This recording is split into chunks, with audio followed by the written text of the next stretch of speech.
Puro Paw Patrol naman tayo for today's video. Hello guys, ayan, simulan na natin. Una, nilagyan ko muna yung board natin ng glucose para pandikit sa ating cake.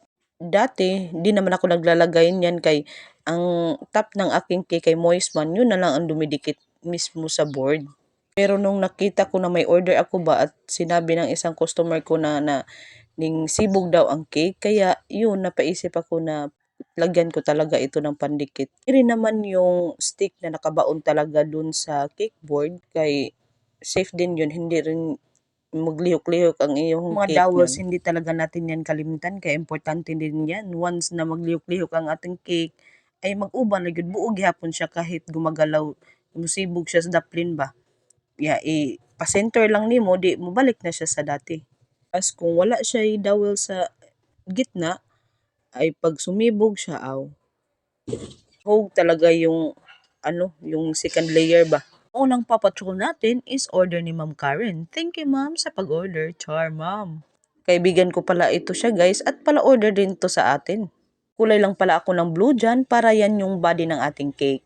Nag-send lang din si customer ng pagayahan sa atin at ayan, ginaya lang rin natin. Brinash ko lang yung mga excess na cornstarch para malimpyo po siya ba. At tapos nilagay ko na yung logo ng Paw Patrol. At ito naman yung ginawa natin na fondant details. Naghulma ng diha og heart na yan tiil ba. Tapos pinush ko yung tumoy ng heart para hindi siya kanang pointed sa tumoy ng heart ba. Guluhan na ba kayo sa saksak sinagol kung pagka-istorya? Footprint dito di dito tiil akong gihulma. Syalan ba di ay? At ayan, pinaglalagay ko na yung mga printed toppers. At yung iba pang mga footprint ng Paw Patrol, ayan, may red yan. Tapos may yellow. At ang size naman ng cake natin dyan is 7x4. 10 inch naman gamit natin cake board. Parehas lang din ang sizes ng ating ikalawang cake guys. Yung Paw Patrol din na light lang yung body niya. Nilagay ko na rin yung pangalan ng birthday celebrant sa board. Tapos may mga footprint din yan sa mga gilid. Sa likod, ayan, tapos na. At ito na ang pinadulit na video. Ayan. Ayura ang ating pagkinis kay perting hamisa sa atong cake.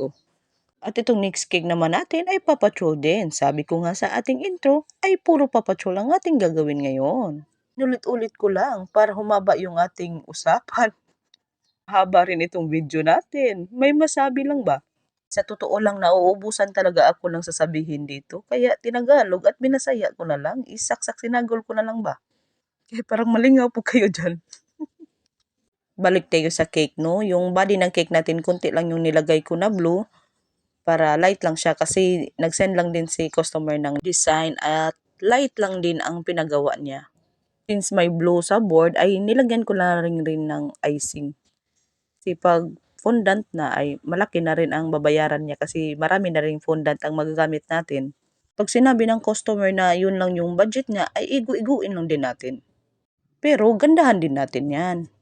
Ayan, at nilagay ko na yung bakos-bakos niya dyan sa baba. Iniwan ko lang yung tumoy na hindi talaga dumikit sa cake kay bakos-bakos man lagi na. Pinush ko lang yung fondant natin dun sa ating cake kay para dili siya mahiwi, matarong siya ba. Ayan, nag-cut lang ako ng square dyan, tapos binutasan ko dyan sa gitna para yan yung natin sa tawag ng lock niya. Ay, basta ka na, nga na ba?